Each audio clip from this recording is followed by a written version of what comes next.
Eh, um, bueno, entonces vamos a empezar con la sesión. Este soy yo, pues creo que es la primera sesión que tengo con ustedes así directos. Entonces ahí les cuento un poquito. Yo soy médico del Rosario, luego hice la especialización en epidemiología también en el Rosario. Luego también me quedó gustando el tema de estadística, hice una maestría también en el Rosario junto con el CES. Y luego hice una especialización en docencia en el Bosque y pues a partir de ahí me vinculé en la universidad y hasta hace poco pues terminé también mi posgrado en radiología e imágenes diagnósticas de la Universidad de La Sabana. Esos son mis conflictos de interés. Ahorita pues estoy trabajando en Shayo y en Palermo. Trabajo en el Rosario también junto con la AJA en los cursos de reanimación y de trauma. Entonces de pronto más adelante nos veamos por ahí también en esos cursos. Y estoy haciendo investigación con la colaboración Cochrane y el IETS, que es como el Instituto de Tecnología de Salud en el Ministerio, junto con estos dos journals de radiología. Desde este año, del comienzo del año, estoy vinculado en pregrado pues con ustedes acá en el Bosque y bueno, desarrollando el proyecto que están viendo ustedes en desarrollo y también en el diplomado para entrar a las especialidades del Bosque que lidera el doctor Durán, que creo que ya todos lo conocen. Entonces haremos un recuento anatómico del abdomen enfocado en reconstrucciones axiales. Y para que sea un poco más dinámico, ahorita les comparto, les parto la pantalla en dos y les muestro una tomografía para que lo veamos un poco más dinámico y quede un poco más sencillo. Si alguno tiene alguna pregunta en algún momento o algo, puede, como tengo compartida la imagen acá, el Keynote, pues no digo si entonces pueden abrir el micrófono e interrumpirme sin ningún problema. Entonces, bueno, esto es con los cortes de Nether, que creo que es lo que todos ustedes conocen. Haremos un repaso inicialmente topográfico y luego nos iremos a los cortes axiales de tomografía para que quede un poco más claro. Entonces acá inicialmente pues no me va a tener en cada punto decir qué es cada cual, sino es para recordarles, eh, pues muchas veces cuando ustedes ven la tomografía como que se enfocan en la parte intraabdominal, pero recordar que la parte, el tag de abdomen pues tiene también una valoración extraabdominal en el cual están los músculos pues en rectos, los oblicuos, en el cual pues muchas veces evalúa uno el canal inguinal en el contexto de hernias, que así el paciente pues venga por otro dolor, sobre todo en pediatría pues muchas veces vienen con hernias inguinales. Ahorita cuando veamos los cortes de tomografía abdominal, en los aspectos técnicos se van a dar cuenta que cuando uno hace una tomografía de abdomen, los cortes van desde las bases pulmonares, no directamente desde el abdomen. Entonces muchas veces tenemos las bases pulmonares también, que las vamos a ver ahorita de manera rápida. Y a nivel retroperitoneal, pues tenemos también toda la pared posterior, que muchas veces si disecamos esto también nos vamos hacia la columna, que también pues debe ser evaluada. Ya a nivel intraabdominal, recordar que esos músculos pues son muy importantes, muchas veces no los evaluamos en la tomografía, pero el psoas y en la unión con el ilíaco y cuando se convierte acá en el psoas ilíaco al llegar a la tuberosidad menor del fémur, pues es un reparo anatómico bastante importante en la valoración, por ejemplo, del recorrido de los uréteres, que ahorita los veremos, en el contexto de un paciente con un urotac, sea tanto pediátrico como adulto, y hacia la fosa ilíaca derecha, por ejemplo, en ultrasonido, son uno de los reparos más importantes para ir a buscar el apéndice. Entonces, es importante tenerlos en cuenta, así como el resto de músculos ahí en la cavidad abdominal. Aquí arriba, en la llegada del esófago también hacia el hiato, pues es muy importante porque lo vamos a ver ahorita también en tomografía. Cuando tenemos hernias hiatales acá en la unión o en el cardias, pues es muy importante también tener en cuenta cómo es la conformación del diafragma. En la imagen derecha están viendo ya las vísceras y ya se complica un poquito más, digamos que más la anatomía, eh, pero pues lo vamos a ir viendo también poco a poco. Recordando, acá en esta de la derecha tenemos disecada la cámara gástrica, entonces acá tenemos la unión superior y la unión inferior, entonces pues no ven ustedes el estómago. Ven acá la primera y la segunda porción del duodeno y de manera medial están viendo la relación que tiene el páncreas con el duodeno y con los vasos posteriores. Entonces, ahorita les voy a mostrar la tomografía contrastada en el cual pues vamos a ir tocando algunos aspectos de la vasculatura arterial, que es pues muy importante. Recuerden ustedes que después de las frénicas que salen acá, el tronco grande más importante de la aorta abdominal es el tronco celíaco. Entonces el tronco celíaco, acá se alcanza a ver la primera rama hacia la izquierda, que es la arteria esplénica, y nos va a dar el hepático común, que después se va a convertir en la arteria hepática propia y nos va a dar la primera rama, que es la gastroduodenal, como ustedes están viendo acá, que está en relación, pues como su nombre lo dice, con el duodeno y también con el páncreas, porque de esta gastroduodenal va a salir la rama pancreático-duodenal superior, que es la que nos va a irrigar la parte superior del páncreas. Y pues la hepática propia va a dar luego la hepática izquierda, la hepática derecha y finalmente va a dar la cística y nos va a dar toda la irrigación hacia el hígado, en el cual vamos a ver algo ahorita de eso. De ese tronco importante, entonces ya vimos la esplénica, la hepática y si alcanzan a ver sale una ramita acá izquierda que es la gástrica izquierda, también conocida como coronaria estomaquica también, para que la tengan en cuenta. Esa gástrica izquierda pues va a irrigar la curvatura menor izquierda del estómago, porque la curvatura menor derecha del estómago pues la gástrica derecha. La curvatura mayor están dadas por la gastropiploica mayor izquierda y la derecha. La izquierda es rama de la esplénica y la derecha de la gastroduodenal. Entonces ahí digamos que se completa todo ese arco arterial, entonces es muy importante evaluar en el TAC y ahorita vamos a tratar de hacer un abordaje también del mismo. Luego hacia abajo, creo que acá tenemos bueno, acá tenemos un corte sagital en el cual nos explica un poquito más del peritoneo, que siempre es difícil evaluarlo en la anatomía, pero acá lo que podemos ver entonces es este primer tronco que les estaba mostrando. No sé, Andrés, si se está viendo el cursor de la flechita. Sí, doctor, sí se Sí, ve doctor, sí perfecto. se ve. Ok, listo. Entonces, acá donde tengo el cursor, se ve pues el tronco celíaco con un corte sagital. Inmediatamente debajo del tronco celíaco están viendo ustedes esto naranja, pues que es el páncreas. Recuerden que detrás del páncreas, casi hacia el proceso uncinado, que es la unión entre la cabeza y el cuerpo, estamos viendo la arteria mesentérica superior, la cual va a irrigar toda la parte derecha del colon. Debajo, entre la arteria mesentérica superior y la aorta, ustedes están viendo en la línea un circulito azulito, que es la llegada eh, de la vena renal izquierda. Es muy importante siempre evaluar esto, porque cuando este ángulo que están viendo ustedes entre la aorta y la mesentérica superior se estrecha, aprieta la vena renal izquierda y al paciente le da hematuria. Eso se conoce como el síndrome de cascanueces y está dentro de la evaluación del paciente con hematuria, bien sea pediátrico o bien sea adulto. Por encima están viendo ustedes acá la llegada de la vena esplénica, que ya lo vamos a ver ahorita, digamos que su relación venosa con la arterial.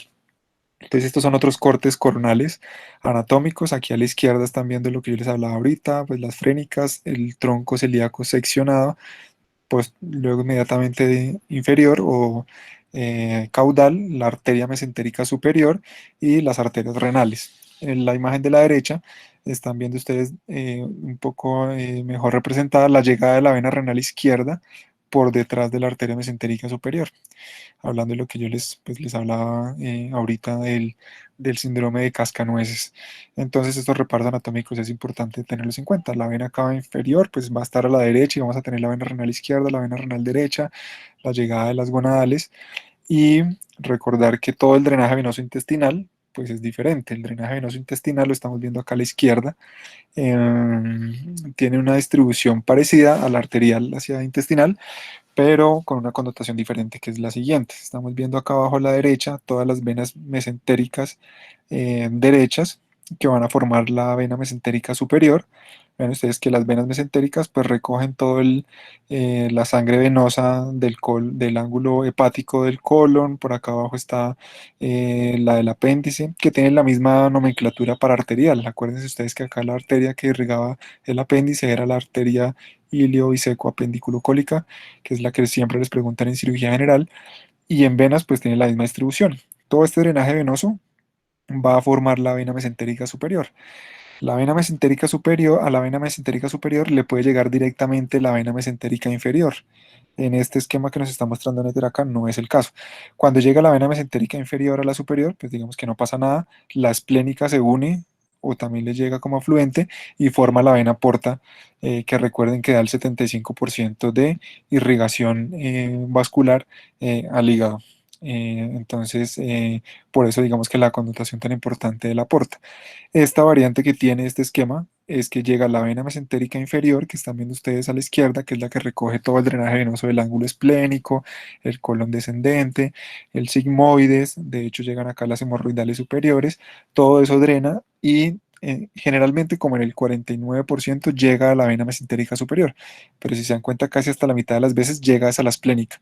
Cuando llega a la esplénica, ese tronquito que se forma entre la esplénica y la vena mesentérica inferior se conoce como el conducto mesaráico y se une con la vena mesentérica superior y va a formar la porta. ¿Sí? Vean ustedes que acá en la formación de la porta, pues está todo el hilio portal en el cual está conformado por la vena porta, la arteria hepática que está acá seccionada y toda la vía biliar con el colédoco.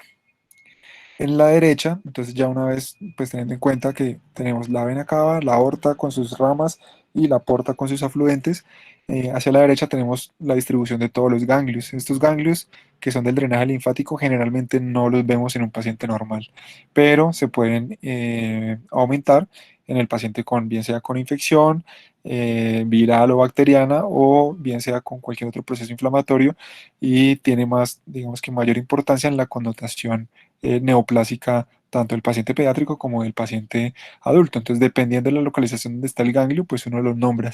Por ejemplo, estos que están entre la aorta y la vena cava, pues se van a llamar ganglios interaortocavos. Y así los va a llamar uno. O para aórticos izquierdos, para aórticos derechos, para celíacos, para mesentéricos, dependiendo de la distribución anatómica que ya vimos. Para ilíacos aquí hacia distal.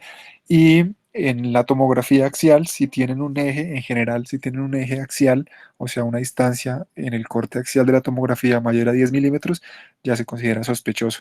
Y si el paciente tiene sospecha de neoplasia, pues peor. Esta es la segmentación hepática, que también es bastante compleja de comprender, pero viéndola de una manera práctica, eso son como la segmentación por Quinault, que fue el que la describió hace mucho tiempo, y siempre que ustedes ven un reporte de ecografía, un reporte de tomografía, un reporte de resonancia magnética, toda la distribución de la enfermedad o de las lesiones del hígado las nombra uno con estos segmentos. Entonces son 8 segmentos. De manera práctica uno lo ve, si ven el esquema izquierdo, pues uno lo ve y esa vaina se ve más enredada que cualquier otra cosa. Pero la clasificación y la distribución está dada por dos estructuras vasculares grandes. Los segmentos inferiores de los segmentos superiores están divididos por la vena porta, que ya hablamos cómo se formaba. Y los segmentos medios, laterales y mediales están dados por estas venas que ustedes están viendo acá en el esquema izquierdo, que son las venas suprahepáticas.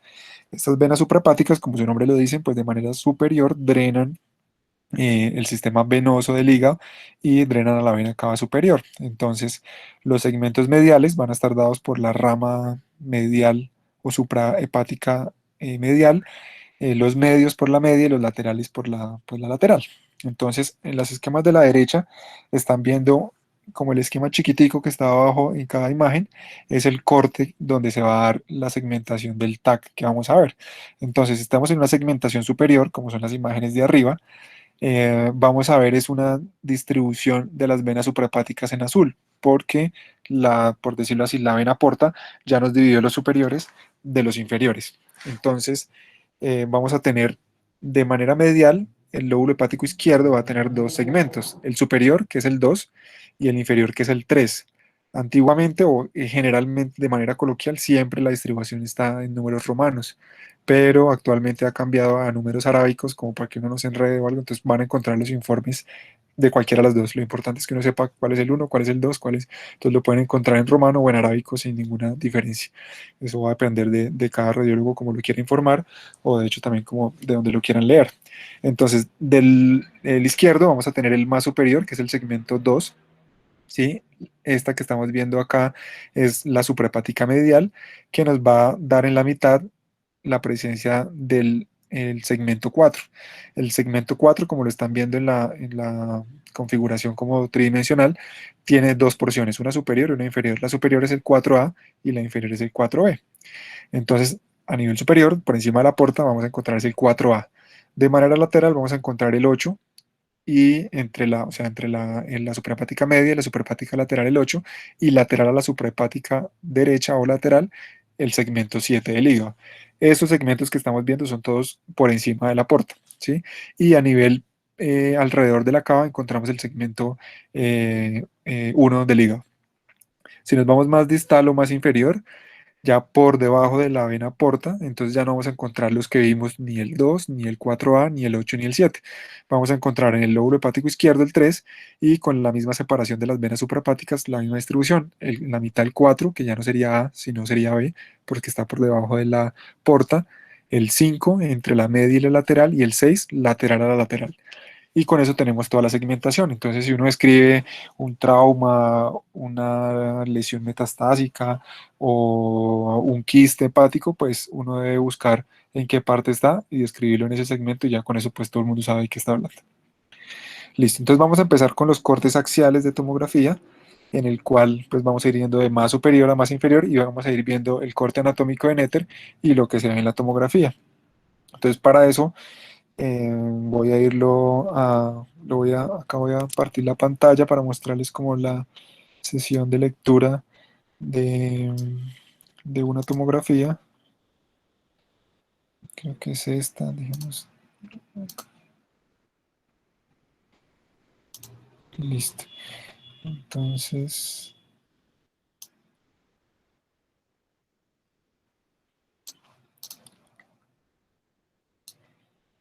a la izquierda pues van a ver la presentación y a la derecha les voy a mostrar una tomografía de un paciente, pues digamos que de la lectura normal. Este paciente no es normal, pero vamos a ver las estructuras iniciales normales que podamos ver acá. Entonces, aquí a la izquierda están viendo el primer corte superior, en el cual de manera general lo primero que nos vamos a encontrar, esto que están viendo ustedes como esto es como un color curva, bueno, no sé, es la cúpula diafragmática. Hacia anterior vamos a ir viendo el hígado de más superior a más inferior con la segmentación que ya hablamos. Entonces, aquí a la derecha estamos viendo un paciente, este es aquí hacia superior, como ustedes ven, pues no es normal. Vean ustedes, como yo les dije al comienzo, tiene un corte torácico de las bases pulmonares, en el cual este paciente tiene un derrame pleural derecho. Esto que estamos viendo acá son las atelectasias subsegmentarias, y alcanzamos a ver parte del mediastino, de las estructuras cardíacas. Estas son las derechas, ventrículo derecho, aurícula derecha, ventrículo izquierdo, aurícula izquierda. En la medida que vamos a bajar, nos vamos a encontrar con las cúpulas diafragmáticas y vamos a empezar a ver el hígado. Entonces aquí a la izquierda estamos viendo el hígado, que como yo les dije en la parte superior, la división de los segmentos nos las daba las venas suprahepáticas. Entonces acá, si yo me voy más superior, por ejemplo, en este estudio no quedó tan fácil las venas suprahepáticas, ¿sí? Pero de manera general uno puede asumir que como estamos en una de esta más superior, esta que están viendo acá es contraste en la vena cava inferior. A la izquierda del paciente está la aorta. Es una fase arterial, quiere decir que el contraste está principalmente en la aorta, por eso no se ve tan bien las suprahepáticas, o sea, no es una fase venosa, pero podemos suponer que todo este segmento acá era el segmento 2 que vimos del hígado, por acá está el 4A del hígado, por acá está el 8 y por acá está el 7. ¿Listo? Eh, ¿Qué más podemos ver acá? Vean ustedes esto que se ve en el esquema, que es esta bolita acá que está delante de la aorta, es la llegada del esófago a la unión esófago-gástrica, ¿sí? Entonces, si yo lo hago dinámico con el ejemplo que estamos viendo y ustedes ven, esta es la cámara gástrica distendida con un nivel hidroaéreo que es de la comida con aire. Si yo me voy hacia superior, y si me creen un poquito, esta bolita que está acá es la que va a llegar y se va a convertir en la unión del cardias a entrar a la cámara gástrica. Entonces, si eso estuviera dilatado, se va a ver hipodenso, que es con presencia de aire, pero normalmente recordemos que el esfínter distal del esófago pues está cerrado, por eso cuando uno no tiene reflujo ni nada. Entonces, por eso se ve ahí totalmente colapsado. ¿Qué más podemos ver acá? Bueno, de manera importante, ahí esto lo vamos a ver en un corte más inferior acá de la imagen. Entonces, en el de la literatura veíamos lo similar, la distribución de las venas suprahepáticas. Esto acá en el número 50 todavía es pulmón.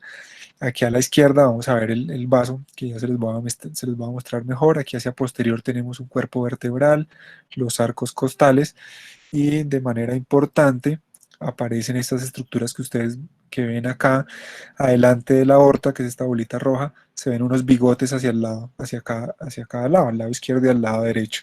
Aquí en el ejemplo del caso de esta tomografía, estamos viendo anterior a la aorta también un bigote izquierdo y un bigote derecho. Esos bigotes son las cúpulas diafragmáticas como en su receso posterior, por decirlo así. Entonces ahí podemos ya diferenciar qué está dentro del abdomen y qué está por fuera del abdomen, ¿sí? Entonces, siempre es importante evaluarlos, porque como se dan cuenta, pues la aorta está por detrás. ¿Listo? Aquí en el esquema de la izquierda seguimos viendo un corte supra portal, por decirlo así, con la misma distribución de los segmentos del hígado, y a la derecha vamos a ver el vaso.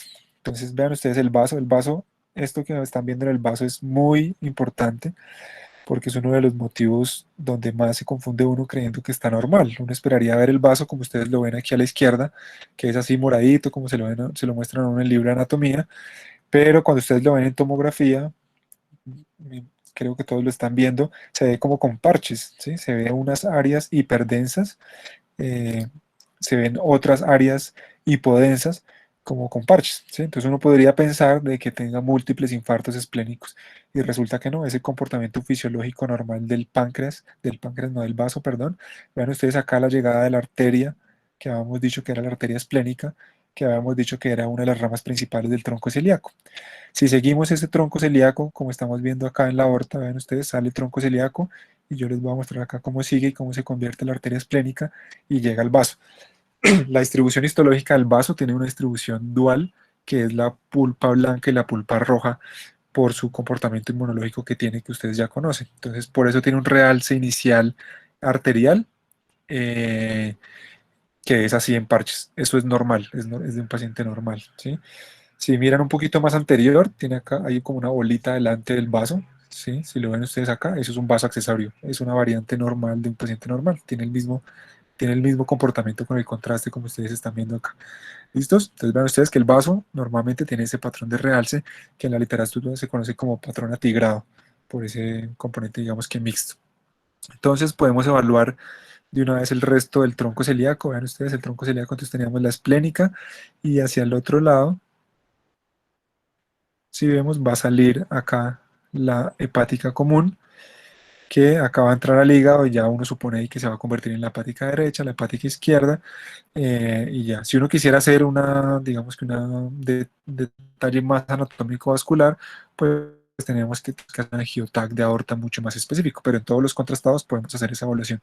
Si yo me voy más hacia inferior, después de ese tronco celíaco, van a ver ustedes que sale otra rama que coge hacia abajo, ¿sí? Esa es la arteria mesentérica superior, ¿sí?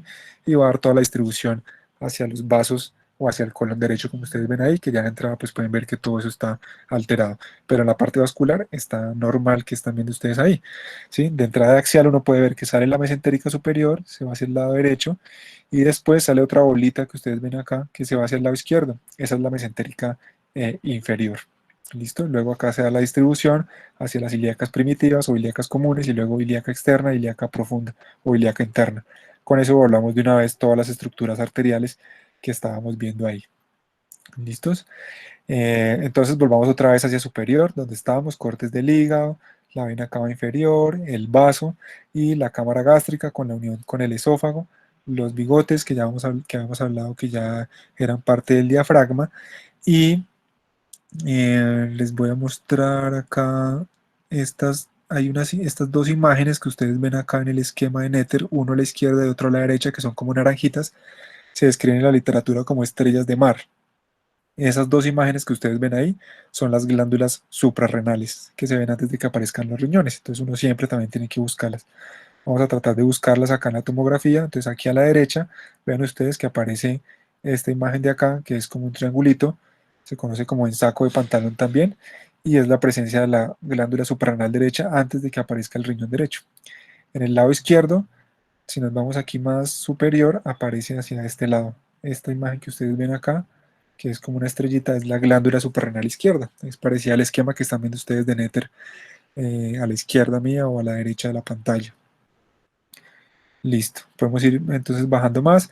Entonces, en esos cortes vamos a tener que evaluar el vaso, el tronco celíaco, la parte superior del hígado, y luego cuando nos vamos más inferior, este es pues en el de Netter, acá más inferior, bueno, esto ya lo evaluamos, que es glándulas suprarrenales, el tronco celíaco, el vaso, y acá más inferior, entonces nos empieza a aparecer la porta. Vean ustedes el esquema izquierdo, está la llegada de la vena porta con su distribución de su rama principal izquierda y su rama principal derecha. Recordemos que se formaba por la esplénica y la mesentérica superior o el conducto mesarábico y la vena mesentérica superior. En el ejemplo de la derecha, que es el del paciente de la tomografía normal, si nosotros nos vamos más para este segmento, vean ustedes que esta es la formación de la vena porta. ¿Listo? Rama izquierda. rama derecha. Si nos vamos más inferior, vean ustedes, está llegando esta rama de acá, que es la vena esplénica. Y si nos vamos más hacia inferior, bueno, por el contraste no se alcanza a ver, digamos que tan fácil la llegada a la vena mesentérica superior, pero si me creen es este circulito de acá que está a la derecha de la arteria mesentérica superior. Entonces esta vena mesentérica superior llega acá, se une con la vena esplénica y forma la porta. ¿Listo? Entonces si nos vamos más inferior a la porta, los segmentos del hígado, vean que aquí estoy sobre la porta y aquí estoy abajo de la porta. Entonces, si nos vamos por debajo de la porta, recordemos que este segmento del hígado izquierdo ya no era el 2, sino era el 3. Esto ya era 4B, esto era 5 y esto era 6. ¿Listos? Entonces, la diferencia entre los segmentos superiores y los inferiores me la va a dar la porta. Cuando me voy más inferior, me voy a encontrar con esta estructura que ustedes están viendo acá, circular, hipodensa, oscurita, con un borde más hiperdenso o más clarito, que es la vesícula. Es una vesícula distendida que es normal, su contenido es homogéneo. Sin embargo, muchas veces vemos cálculos ahí metidos que en la tomografía pues se van a ver hipodensos, ¿sí? Entonces la tomografía no es el estudio de elección para evaluar las colelitiasis. Recuerden que en la clasificación de Tokio para coleocolitiasis saltábamos de la ecografía de una vez a la colangioresonancia. Por eso nunca se habla de tomografía. Sin embargo, pues siempre se evalúa. Las paredes son delgadas, como ustedes ven, hasta 3 milímetros, con un realce homogéneo con el medio de contraste. Inmediatamente después de la vesícula, nos vamos a evaluar el páncreas, que no es tan fácil de evaluar.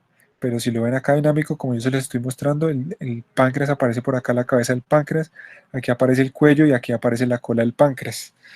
Si me creen un poquito más, aquí en el centro del páncreas hay una línea más hiperdensa, que es el conducto de Wilson, el conducto intrapancreático. Entonces, esta es una densidad de un páncreas normal. Vean ustedes que realza de manera homogénea, no tiene alteración de las paredes externas ni de la grasa peripancreática, digamos, si lo están pensando en el contexto de que uno lo evalúa para pancreatitis. Aquí hacia la cabeza, pues vean ustedes que es muy importante porque en el proceso uncinado, que es la unión entre la cabeza y el cuello, que tiene un origen embriológico diferente, están los vasos mesentéricos, tanto venosos como arteriales. Aquí en el esquema que están viendo ustedes a la izquierda, aquí está la llegada de la vena mesentérica superior. Entonces es muy importante en el contexto de neoplasias, de trauma y de pancreatitis este compromiso. ¿Listos? Entonces, con eso evaluamos el páncreas en esta porción, ya evaluamos la vesícula, evaluamos el hígado, el tronco celíaco, las suprarrenales y nos vamos más inferior. Entonces vamos a mirar acá en el esquema más inferior que aparece, empiezan a aparecer, bueno, esto que está apareciendo acá en tomografía ya lo vimos en el paciente en vía real, acá por ejemplo está la porta, el 23 eso es parte de intestino que ya lo vamos a ver ahorita, 28 y 16 también es parte de duodeno y acá inferior se está viendo como más despelucado por decirlo así, el páncreas. Estos, a diferencia del páncreas que ustedes están viendo a la derecha, que es de una persona joven, el de la izquierda son cambios por reemplazo, que es del esquema, es por reemplazo graso del páncreas normal, que va perdiendo su configuración normal. Vean ustedes que en este esquema se ve un poco más clara las glándulas suprarrenales, la izquierda y la derecha, y luego, si nos vamos más para abajo, pues van a aparecer los riñones en lo que hemos evaluado. Entonces, los riñones, pues en su corte axial los vamos a ir viendo en la imagen de la derecha, que es el del paciente normal, cómo aparece, cómo llega esta que están viendo ustedes es la vena renal. Ven ustedes que como yo les mostré ahorita en este corte especial, se ve esta bolita que es la aorta y esta bolita de adelante que es la arteria mesentérica superior. Y por detrás está llegando la vena renal a la vena cava inferior. ¿Sí? Entonces eso es lo que se conoce como la pinza mesentérica, que fue lo que yo les mostré ahorita. ¿Sí? La vena renal derecha pues llega directamente sin pasar por detrás de ninguna estructura vascular a la vena cava inferior. De pronto algunos se están preguntando por qué la vena cava inferior se ve así hipodensa y si será que es que tiene un trombo ahí metido o qué. Es por el medio de contraste. ¿Sí? Como el medio de contraste está arterial, lo que se está volviendo el riñón, pues está como parcialmente perfundido con el medio de contraste. Entonces sería un falso positivo decir como que tengamos un trombo acá en la vena cava inferior. Tendríamos que esperar la otra fase, que es la fase venosa, para evaluar que probablemente llega casi el contraste completo y se opacifique la vena cava inferior. Eso es por la dinámica del contraste. ¿Listo? Luego nos vamos más para abajo y nos vamos a encontrar con estas estructuras que ustedes están viendo que salen del riñón, que son hipodensas. El lado izquierdo, el lado derecho es más prominente y son las pelvis renales, por donde sale la orina y se convierte en el uretra.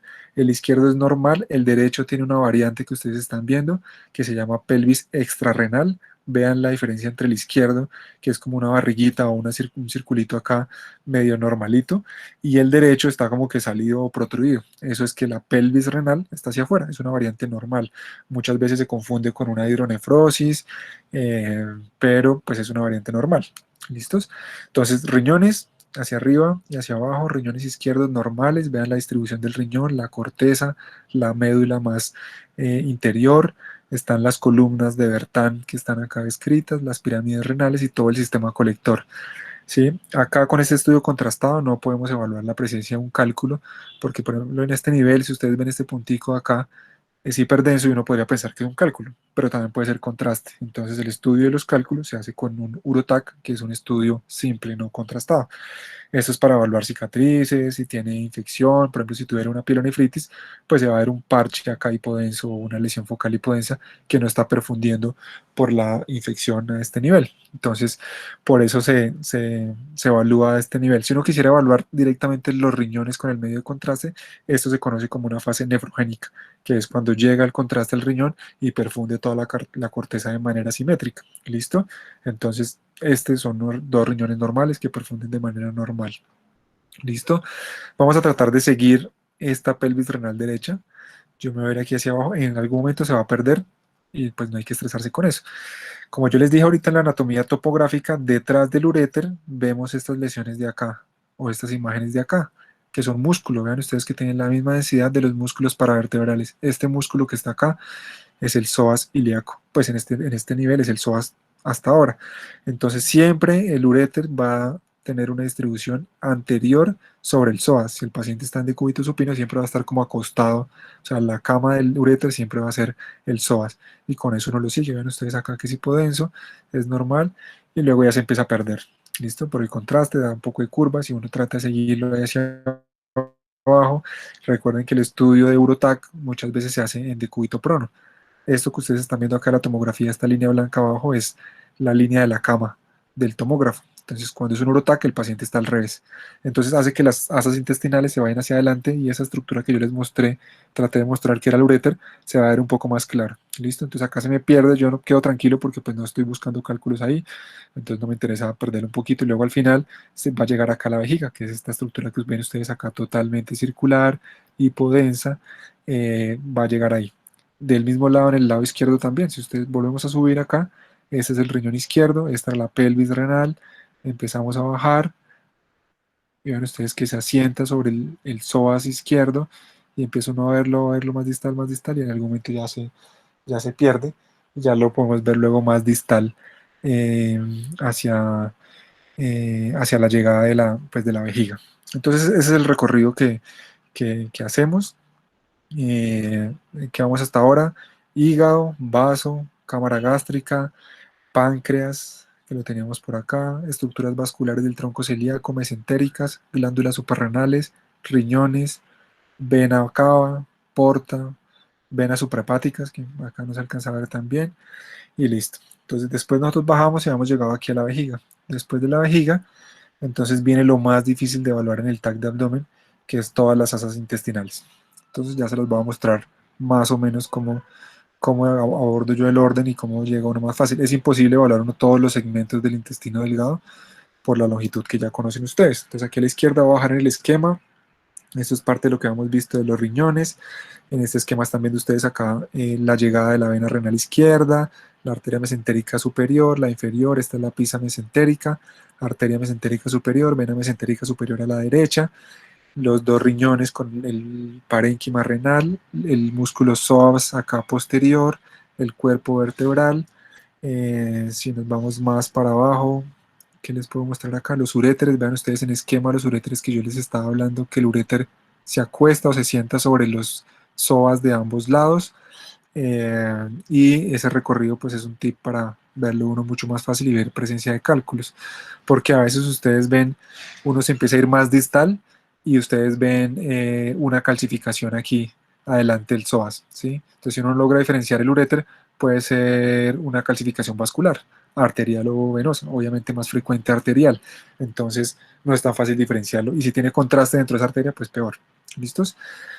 Luego nos vamos más inferior, ya les dije que les debo lo de intestino, que ya lo vamos a ver.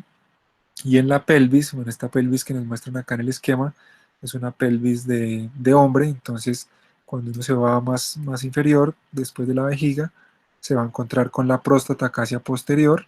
Ya se las voy a mostrar, que es esta que se ve acá en el este 46.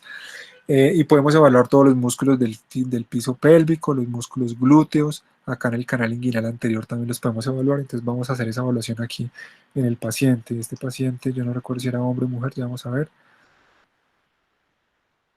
Esta paciente es mujer, pero preciso, bueno, ahorita miramos un sagital para verlo bien, pero preciso es histerectomizado, entonces no se le ve tan bien. Miento, aquí está el útero. Este es más distal, vean ustedes que es posterior. Recuerden que anatómicamente el espacio entre el útero y el recto que está posterior era el espacio de Douglas o el fondo de saco posterior, que es donde podemos evaluar líquido libre. Entonces tenemos la vejiga aquí anterior, eh, y aquí hacia más inferior tenemos la presencia de los músculos glúteos, glúteo menor, glúteo medio, glúteo mayor. Eh, ¿Qué más les puedo mostrar? Los canales inguinales. Entonces, si seguimos esta estructura vascular hacia arriba, era la estructura vascular que venía de la aorta. Vean ustedes, la aorta se dividía, teníamos las hipogástricas comunes o ilíacas primitivas, y se van a dividir entre las ilíacas internas que se van hacia posterior y dan toda la irrigación de los órganos pélvicos que ya también conocemos de los semestres anteriores, que está ahí la vesical, la uterina, la sacra, las glúteas, toda esa irrigación interna. Pero a nivel externo, las ilíacas internas se van a convertir en las femorales. Entonces nosotros las podemos seguir acá. Y hacia las ilíacas acá femorales y los vasos epigástricos es lo que nosotros vemos acá, la distribución del canal inguinal que ven ustedes en cirugía, y con el cual hace uno la división de las hernias directas y las hernias indirectas también. Eh, y listo. Entonces con eso tenemos la distribución como en general de la anatomía del abdomen. Ahora vamos a ver cómo hace uno el enfoque de eso tan complejo que es, que es el intestino, pues el intestino delgado y el intestino grueso. Entonces yo voy a tratar de poner acá, es que no recuerdo acá cómo es ponerlo doble, pero voy a tratar de ponerlo eso acá. Entonces acá vamos a ver del paciente que estábamos evaluando, a la izquierda o a la derecha, sí, a la izquierda de la pantalla, una reconstrucción coronal de la tomografía, y a la derecha una reconstrucción axial o un corte axial. Entonces podemos empezar con el más fácil, que es el intestino grueso, y vamos a empezar de distal a proximal. Pues de manera distal, acá donde está la presencia del ano, recordemos que acá se empieza a convertir en el recto, luego el sigmoide, ¿sí? Entonces, esto lo vamos a tratar de seguir con las imágenes que ustedes ven que son totalmente hipodensas, que es presencia de aire en el recto, ¿sí? Y en algunos momentos vamos a tratar de verlo también en el coronal para que quede más claro. Entonces, si yo empiezo a ascender y a seguir este colon sigmoide, acá me voy a ir hacia superior, hacia superior, hacia superior, él va a tener una distribución hacia anterior y va a coger como hacia la izquierda del paciente, ¿sí? Acá tiene una variante que se va primero como hacia la derecha y luego se va hacia la izquierda, pero él va a ir a buscar el colon descendente. ¿Listo? Entonces esta distribución que están viendo ustedes acá, que hace como un zigzag, es la distribución del sigmoide. Yo voy a tratar de mostrárselas acá en el coronal a la izquierda. Vean ustedes que venía abajo, recto, sigmoide, coge un poquito hacia la derecha, luego hacia la izquierda, y hace acá como otra vueltica y llega hacia el colon descendente. ¿Listo? Entonces esa es la primera distribución. Recuerden que el sigmoide no tiene meso, entonces está libre, por eso es el más frecuente que hace vólvulos. Y estos estudios pues tienen, aparte del contraste oral, tienen también, del contraste intravenoso, tienen también contraste oral, que es el que están viendo ustedes en estas estructuras. Entonces vamos a tratar de seguir hacia superior. Luego vemos acá todas estas asas intestinales subiendo, que es el colon descendente, ¿sí? Y va a seguir ascendiendo hasta llegar al ángulo esplénico, más o menos, que es este que estamos viendo acá en el coronal. Todo este ascenso es de asas gruesas que van a llegar hasta el colon esplénico, y luego se van a ir hacia adelante, ya se los voy a tratar de mostrar acá, para formar el colon transverso, ¿sí? Entonces si uno sube, va a haber esta distribución de estas asas de acá, que ven ustedes que se van hacia adelante, que es el colon transverso, ¿sí? Después del colon transverso, pues eso se va a ir hacia la derecha, y vamos a tener el colon ascendente, que es el que están viendo ustedes acá en la reconstrucción coronal, que se va superior. Acá en este paciente se complica un poquito porque este paciente pues le dio una apendicitis y ahí tiene una colección y tiene un DREN, que es esta imagen que ustedes ven por acá como hiperdensa, que le pusimos en radiología intervencionista para drenar la colección ahí posoperatoria. Pero en esta distribución que ustedes están viendo a la izquierda, que es donde está la reconstrucción coronal, es donde está el colon ascendente. ¿Listo? Entonces, el colon ascendente llega hasta la fosa ilíaca derecha, y en la fosa ilíaca derecha, acá no se ve tan fácil, pero es donde llega el ilion distal y es donde forma la válvula iliocecal, que más o menos está en este territorio de acá. ¿Listo? Y después uno arranca a evaluar el ilio, yeyuno y todo eso, que es mucho más difícil. Entonces ahí para uno y se va uno para arriba otra vez. ¿Dónde está la cámara gástrica? Entonces la cámara gástrica estaba acá distendida, que fue cuando la hablamos al comienzo. Aquí está la llegada del esófago, cardias, cámara gástrica, y vamos a tratar de empezar a evaluar la cámara gástrica de manera más distal. En la medida en que yo bajo, la cámara gástrica pues se va a hacer un poco más delgada hacia el píloro y nos va a dar esta bolita de acá, que es la primera porción del duodeno, que la están viendo ustedes también en la reconstrucción coronal. Si yo lo muevo acá dinámico, ustedes pueden ver la unión de la cámara gástrica con la primera porción del duodeno, ¿sí? La primera porción del duodeno desciende un poquito y se va a ir a buscar, como lo están viendo acá, para pasar detrás del páncreas. ¿Listo? A formar la segunda, tercera porción del duodeno al ángulo de Treitz y bajar allá eh, duodeno, luego yeyuno y luego ilio. Y después todo lo que queda ahí de esas asas intestinales delgadas, pues es mucho más difícil evaluarlas, es decir, uno, uy, estamos a tal porción del yeyuno, del ilio, es mucho más difícil. ¿Listo? Entonces, de manera más específica, hacemos esa evaluación arriba de la primera porción del intestino delgado, luego distal y del intestino grueso si la hacemos completa.